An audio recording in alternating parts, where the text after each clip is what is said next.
Pues los más activos contra bacterias multiresistentes. En la clase pasada les comentaba yo que cuando se desarrolló la penicilina, bueno, las bacterias desarrollaron una enzima parecida a la transpeptidasa, que es una penicilinasa, capaz de destruir a la penicilina y a sus derivados. Después trabajamos nosotros con los antibióticos kamikaze, amoxiclav, amoxicilina con clavulanato, ¿sí? El ácido clavulánico, el sulbactam, el tozobactam, y las bacterias desarrollaron una penicilinasa resistente a los antibióticos, a estos antibióticos kamikaze. A la par se desarrollaron las cefalosporinas, que no eran sensibles a las primeras penicilinasas, pero que pronto hicieron que las bacterias produjeran unas cefalosporinas, que inicialmente por un lado les llamamos beta-lactamasas de espectro extendido, porque igual que los antibióticos, bueno, pues estaban extendiendo su actividad no solamente contra las penicilinas, sino también contra las cefalosporinas. Y al inicio eran contra las cefalosporinas de primera generación, pero posteriormente fue también para las cefalosporinas de segunda y tercera generación. Y entonces desarrollamos los carbapenémicos. Estos antibióticos muy activos contra bacterias productoras de beta-lactamasas de espectro extendido, se creyó que era lo que necesitábamos para ya olvidarnos de las infecciones asociadas a la atención hospitalaria. Y así lo creímos y la industria así lo creyó y se dejó de investigar. Dejamos de investigar y de buscar nuevos antibióticos.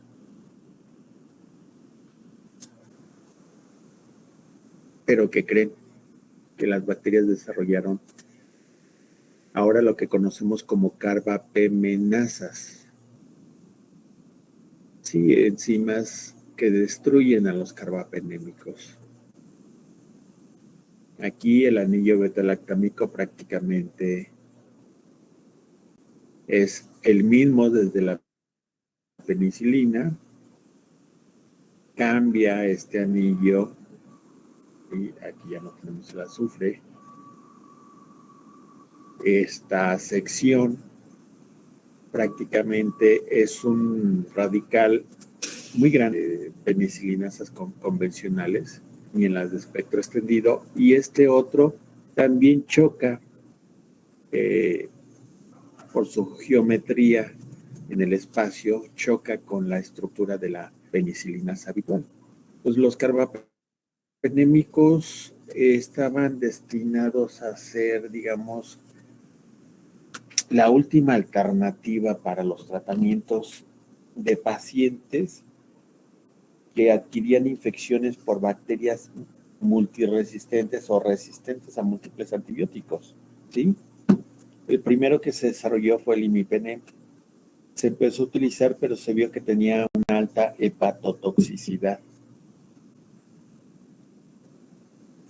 Los pacientes a los que se les administraba empezaban a desarrollar fallo hepático, inflamación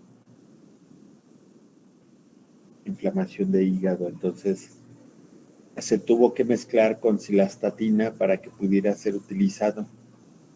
La cilastatina es un medicamento que previene precisamente la inflamación hepática, la congestión hepática y por ende el fallo hepático. Después desarrollaron meropenem y ertapenem. Aquí quítenle la H, si es ertapenem sin H. Es un error de dedo. El meropenem se está utilizando solito, no requiere ningún otro compuesto, es un derivado del imipenem, pero se le hicieron cambios para evitar que afectara al hígado bastante eficientes, entonces ya no tienen que mezclarlo, el ertapenem de igual manera, ¿sí? Entonces, ambos son utilizados muy, muy bien. El problema y la diferencia es que estos antibióticos pues son muy caros. Cuando salieron el imipenem, una ampolleta de 500 miligramos, andaba alrededor de los 2,000 pesos. Y se requerían para el tratamiento, 10 días de tratamiento, una ampolleta de 1 gramo, más o menos.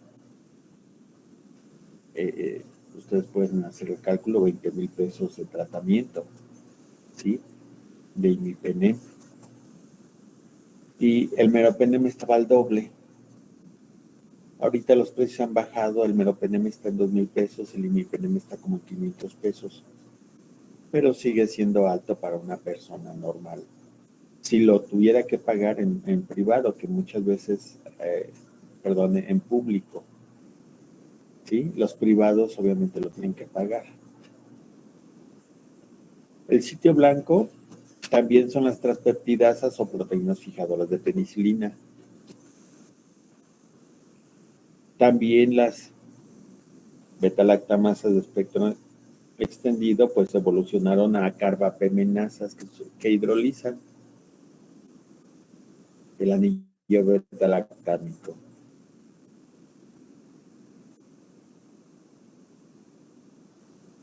¿Sí? Básicamente hacen el mismo efecto en la destrucción de la bacteria.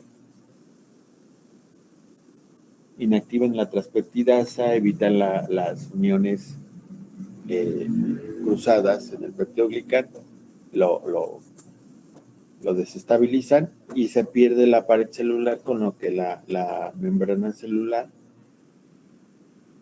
pues empieza a explotar por efecto de la presión osmótica. Aquí están las estructuras, ertapenem, vean los radicales, cómo se distribuyen. Aquí está, imagínense estas moléculas tan pequeñas como para que puedan ser aceptadas en el sitio blanco de una penicilinasa. Y bueno, prácticamente este radical ha quedado idéntico, ¿sí? Nada más aquí en meropenem, vean este metilo, que no lo tenía acá en mi penem, y que al parecer ese era el problema que estaba haciendo que se generara la toxicidad. Claro, y este radical que es diferente acá. Bueno, entonces estos antibióticos, los promotores de medicamentos decían, es lo único que necesitamos ya para eliminar a las bacterias multiresistentes. ¿Qué bacterias multiresistentes? Pues aquí tenemos varias. Streptococcus pneumoniae, el que genera la neumonía. ¿Sí? Una bacteria muy agresiva, frecuentemente mataba a muchas personas, sobre todo niños, por neumonía, niños y ancianos.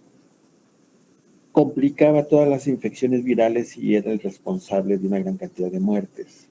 Se había empezado a convertir en una de las bacterias más resistentes que existían. Bueno, pues estos carbapenémicos prometían eliminarlo. Streptococcus viridans, una bacteria de la boca, una biota habitual en boca, que ocasionalmente se mete a la sangre, se aloja en algún punto y nos genera abscesos, ¿sí? Quistes de pus o bolas de pus o nos genera pus en diferentes lugares. Staphylococcus aureus. Staphylococcus aureus, que hay una variante que se llama Staphylococcus aureus multiresistente. ¿Por qué multiresistente? Pues resulta que las transpeptidasas de este Staphylococcus aureus mutaron para que no se pudieran alojar los antibióticos. Entonces siguen formando los enlaces transpeptídicos, pero los antibióticos no lo pueden afectar. Entonces, cuando hay esa alteración a nivel de la estructura de la enzima, lo que sucede es de que ningún antibiótico le hace efecto. Entonces, estos prometían eliminar a ese estafilococo. Estafilococo epidermidis, ¿se acuerdan que este es biota normal de piel? Epidermidis. Bueno, también se estaba haciendo muy resistente. Listeria monocitógenes, es muy escaso en México su aparición, pero en Estados Unidos es frecuente, sobre todo generando meningitis. Las neiserias, entre ellas Neisseria gonorrea y Neisseria meningitidis.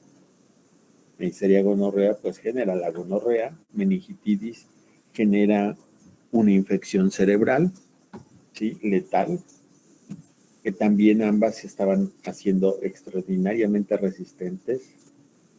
Esta bacteria Moraxella catarrhalis, que se reconoce como biota normal en boca,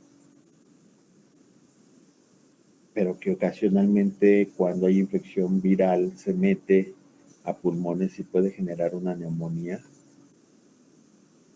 Haemophilus influenza, un gram negativo causante de varias infecciones severas, como la meningitis, como la neumonía, la epiglotitis, la septicemia, y que afortunadamente se logró desarrollar una vacuna hace unos 20, 25 años, y prácticamente eso llevó a la desaparición de los casos graves. E. coli y Klebsiella sp, ambos dos enterobacterias, los más característicos productores de beta-lactamasas de espectro extendido,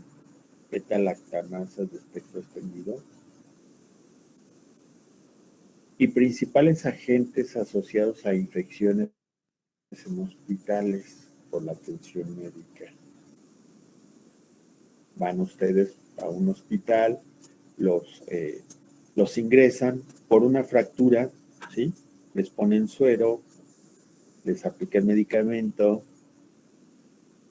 los operan. Si no es fractura, puede ser una apendicitis. Si no es apendicitis, puede ser por dar a luz a un bebé. El detalle es de que durante la atención hospitalaria, ¿sí?, estas bacterias que ya son residentes ahí pasan de un paciente contagiado a ustedes. Y entonces les empiezan a generar un problema severo que no cura con cualquier antibiótico. Tienen que gastar en carbapenémicos. Bueno, estos antibióticos son una de las pocas opciones que tienen para quitarlos, ¿sí? Además de otros más, Actinomyces, Bacteroides fragilis, Clostridios y Pseudomonas aeruginosa. Pseudomonas aeruginosa es resistente naturalmente a Artapenem. ¿Sí? Este antibiótico Artapenem no se puede utilizar aquí. Y Imipenem, Meropenem y este otro Doripenem que no se vende en México, pero que sí existe, son muy activos contra esta bacteria. Esta bacteria es uno de los principales, junto con Klebsiella y coli, asesinos en los hospitales por infecciones asociadas a la atención médica. Y bacteroides, ¿cómo se llama? Bacteroides, ahorita me acuerdo el nombre. Bien, entonces, estos antibióticos presionaron a las bacterias para que mutaran sus beta-lactamasas de espectro extendido y desarrollaran carbapenemasas. Estas carbapenemasas, que son beta-lactamasas, se dividen en dos tipos. Unas que su sitio activo es el aminoácido serina y otras donde en su sitio activo tienen zinc. Entonces, esta tablita es de hace 10 años, y hace 10 años teníamos esta división, 1, 2, 3, 4 divisiones o 4 subclasificaciones de las beta-lactamasas, mejor dicho, cefalosporinasas, para darle su nombre, ¿sí? Y después teníamos otra subclasificación que son las KPC, las OXA, las IMP, SPM, PIM, SIM, GIM, ¿sí? Y cada grupo, aquí por ejemplo, nada más hay una, la KPC. En las OXA hay 4 que tienen una mutación en el aminoácido 23, en el 40, en el 51, en el 58. ¿Sí? Es solamente una mutación en cualquiera de esos aminoácidos, pero solamente son estas 4 variantes. En estas de imipenem, vean 1, 2, 3, 4, 5, 6. Aquí está, este es el número de aminoácidos que está cambiado. ¿Sí? Entonces aquí tenemos 6 variantes de esta. Esta es solamente una y la BIM tiene 3 variantes. Aquí estamos hablando de 1, 2, 5, 6 y 6, 12 y 4, 16, 17 diferentes cefalosporinasas. Ahorita, en la actualidad, 10 años después, vamos en el número 36, 38. En la variante de la cefalosporinasa número 38. Nada más para que se acuerden un poquito de cómo se generan las alteraciones genéticas y cómo un simple cambio, un aminoácido que vaya cambiando, pues ya nos lleva a tener un compuesto diferente, en este caso una enzima diferente, que tienen diferentes actividades, sí, pero que al final las más activas son las que están prevaleciendo dentro de las bacterias, ¿sí? Entonces los carbapenémicos son antibióticos todavía muy utilizados, muy buenos en los hospitales. Siguen siendo caros, no siguen siendo baratos, pero bueno, es una buena alternativa, ¿sí? Y es el último grupo de los beta-lactámicos, de las penicilinas o derivados de las penicilinas, que se siguen utilizando. Hay otro grupo que son los monopenems, pero, o monobactámicos también se les llama, pero nunca tuvieron la actividad suficiente como para que realmente fueran efectivos su uso en hospitales. Entonces, prácticamente ya no se utilizan, ya no tienen uso en medicina. No sé si tengan alguna duda de los carbapenémicos. Preguntas, a ver.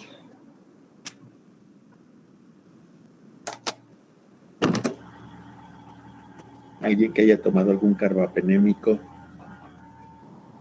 o que se lo hayan aplicado?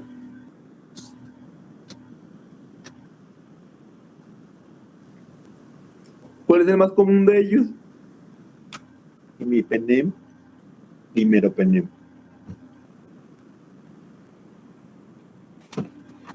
Los dos son intravenosos, son de uso intravenoso.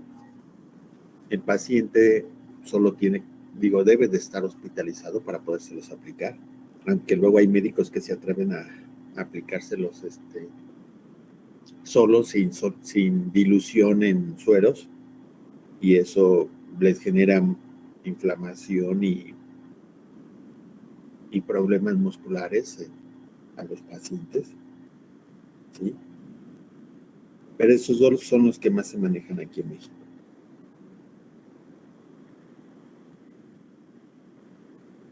Bueno, si no tienen más preguntas de los carbapenémicos, Vamos a otro grupo de antibióticos donde el antibiótico estrella es la streptomicina.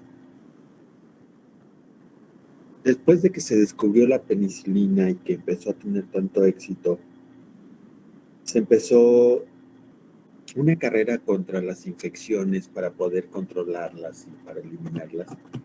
Y obviamente la penicilina logró cosas como controlar las infecciones como la neumonía, como la gangrena gaseosa, ¿sí? Incluso la tosferina y la difteria, porque era activo contra esas enfermedades.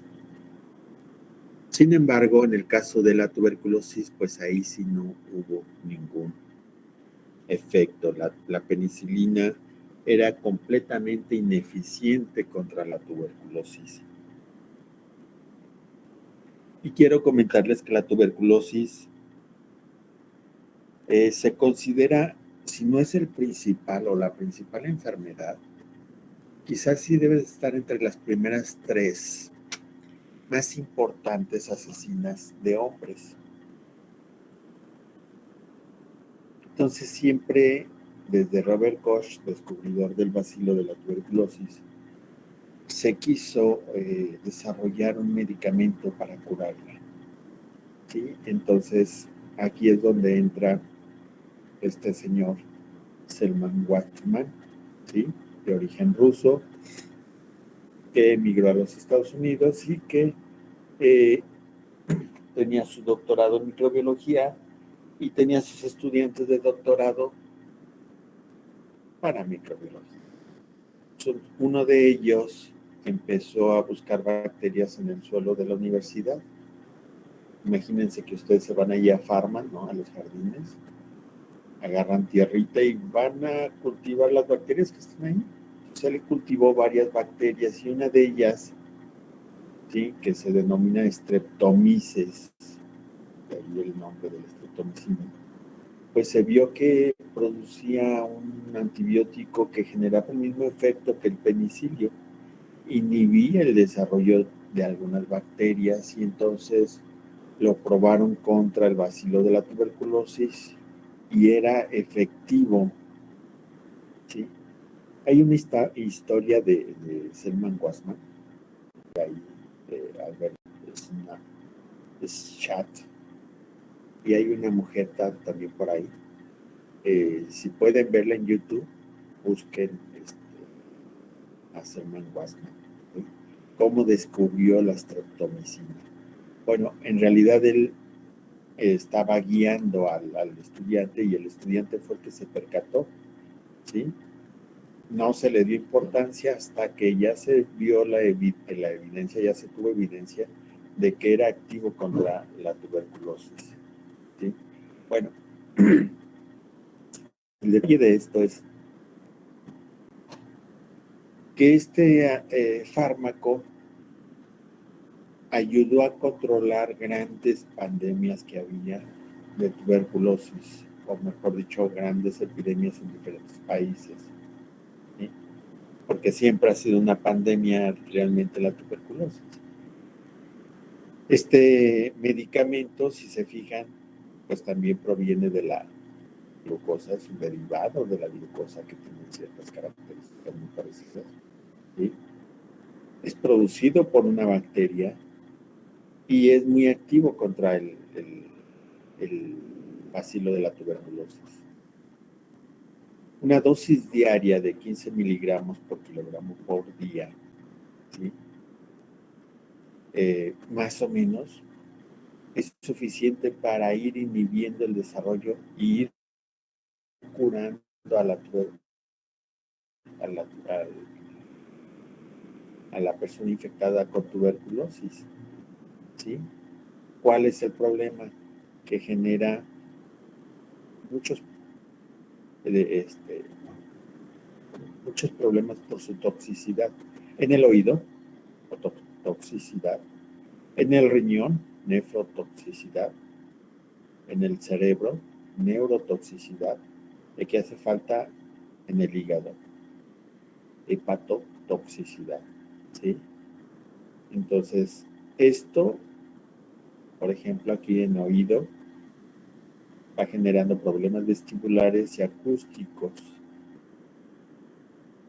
¿Esto qué significa? Pues que las personas empiezan a escuchar ruidos, zumbidos o empiezan a perder el equilibrio, que es cuando se afectan los vestíbulos.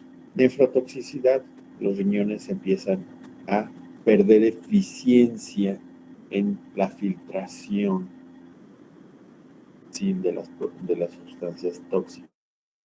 Entonces se empiezan a tener a otros problemas como problemas mentales.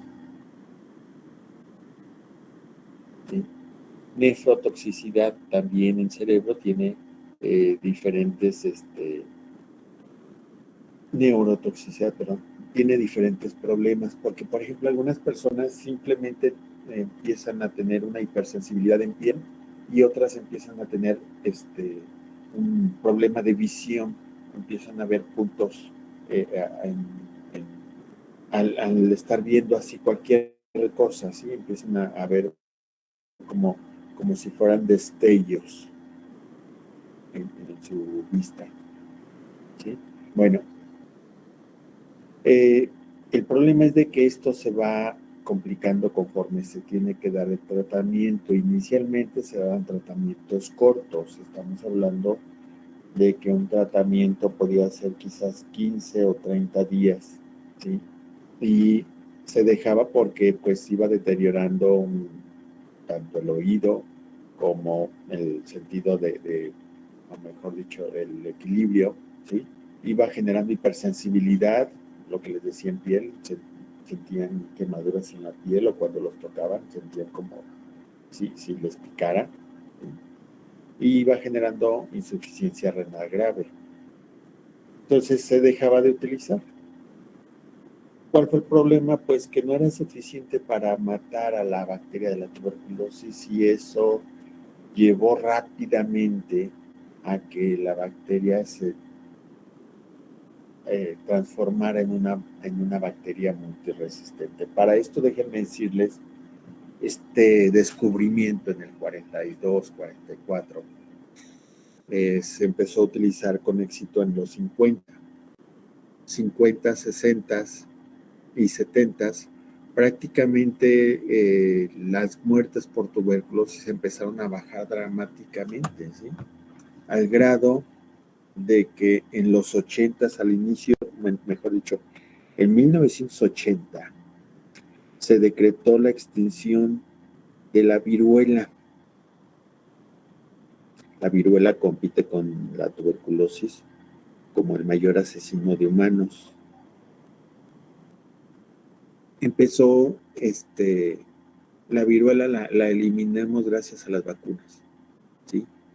Porque además es una enfermedad que solamente afecta al humano. Entonces, cuando estuvimos todos vacunados, pues, se acabó la viruela.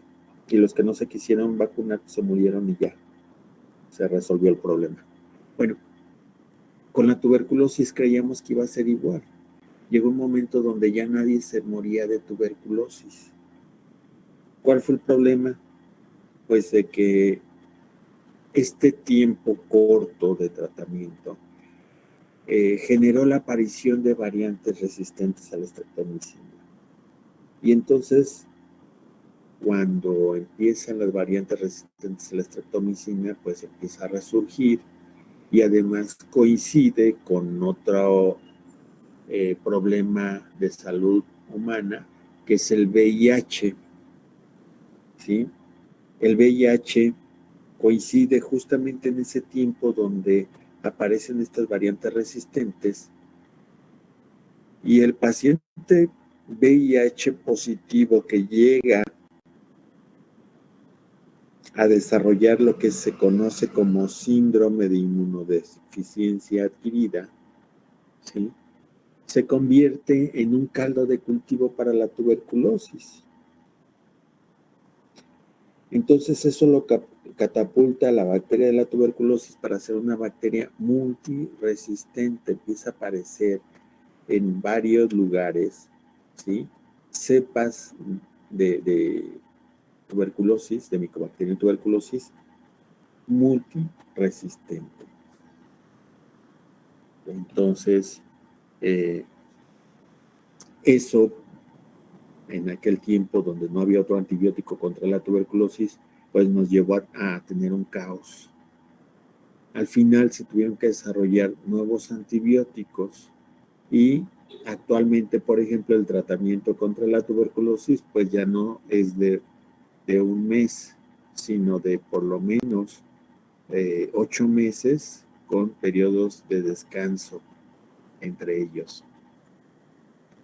Bien, la streptomicina es un antibiótico efectivo contra las micobacterias. Micobacterias, pues tenemos Mycobacterium tuberculosis y Mycobacterium lepra. Prácticamente el paciente de lepra se puede curar sin ningún problema, pero el de tuberculosis ahí sí ya no. Ahí es donde tenemos ya cepas resistentes. Y afortunadamente se han desarrollado varios antibióticos que pueden hacer sinergia. ¿Qué quiere decir? Que uno de los antibióticos afecta a Mycobacterium de una forma y el otro de otra, y no se estorban. Esto ayuda a los tratamientos de la tuberculosis multiresistente. Entonces, es una buena terapia dar 2 o 3 antibióticos. De hecho, actualmente, el esquema de tratamiento, implica dar 3 antibióticos un mes y luego cambiar a dar otros 3 antibióticos diferentes el siguiente mes. Se descansa un mes y se regresa al esquema inicial de tratamiento otro mes y se cambia al segundo esquema de tratamiento. Y así, esto evita la aparición de variantes resistentes en la persona tratada. ¿De acuerdo? Streptomicina también tiene actividad contra otras bacterias como la que genera la peste, Yersinia pestis. También contra el bacilo de la tularemia y el que genera la brucelosis, Brucella abortus. También contra los estreptococos y los viridas, los que les decía yo que son flora normal en boca, y los enterococos, ¿sí? Bacterias que se encuentran regularmente en el intestino. Se pueden mezclar, por ejemplo, streptomicina con penicilina y eso genera una potenciación. ¿Potenciación qué significa? Significa que las bacterias son más sensibles a la penicilina, no a la streptomicina. Son más sensibles a la penicilina. Como que la streptomicina bloquea los mecanismos de defensa de la bacteria y hace que se muera más rápido con la penicilina. ¿Sí? Contra peste, tularemia y brucelosis se puede combinar con las tetraciclinas, otro grupo de antibióticos que vamos a ver después. ¿Sí? Y también se puede mezclar, bueno, cuando no se puede mezclar con streptomicina, se puede mezclar con este otro antibiótico que lo vamos a ver también en un momento más. Entonces, la streptomicina es un antibiótico que solito se puede utilizar muy bien contra este tipo de bacterias, pero que se utiliza con otros, van a potenciar la actividad de estos tetraciclinas y penicilinas. El sitio blanco de la streptomicina es lo que viene siendo el ribosoma.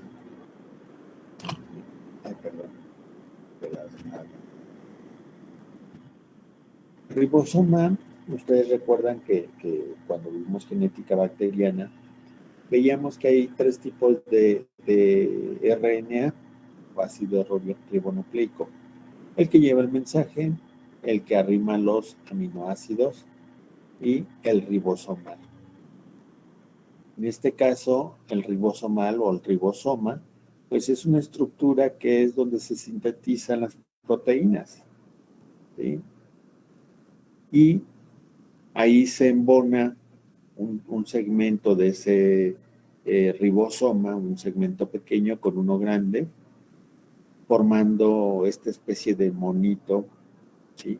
El cual entre ambos va a entrar el RNA mensajero que lleva el mensaje y ahí se van a se van adicionando, se van juntando los RNA de transferencia, los que traen los aminoácidos, y se va formando la proteína a partir de los tripletes, ¿sí? Bien, entonces, cuando la streptomicina se aplica, pues esta entra entre el RNA de transferencia y el RNA mensajero, se pega ahí y no deja que estos se acerquen y obviamente se vayan formando la proteína. Entonces, el sistema de producción de proteínas, que acuérdense que todas las enzimas que se utilizan en el metabolismo son proteínas, pues se detiene la producción.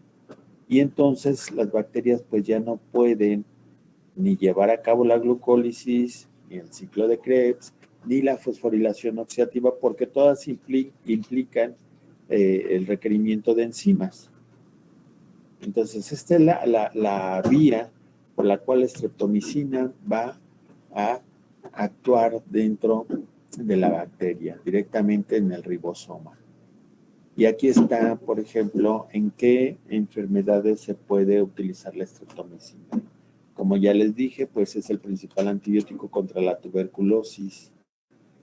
La tuberculosis miliar o de ganglios linfáticos, la meningia, la enteroperitoneal y la pericárdica.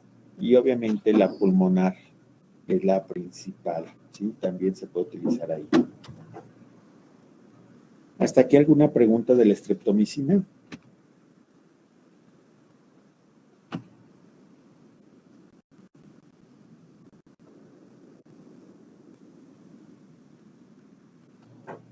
Ok, miren, vamos a dejarlo hasta aquí entonces, y la siguiente clase vamos a ver aminoglucósidos, ¿sí? Que es otro grupo de antibióticos.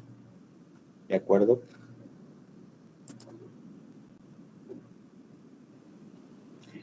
No sé si tengan alguna duda de lo que vimos hoy, cefalosporinas y streptomicina. No, profe. ¿Ninguna? No, maestro. No, profe. Ok, No, bueno, profe. pues entonces, muchachos, que se pasen un bonito fin de semana y nos vemos o nos escuchamos el martes. Sí, profe. Sí, profe. Gracias, profe. Igualmente.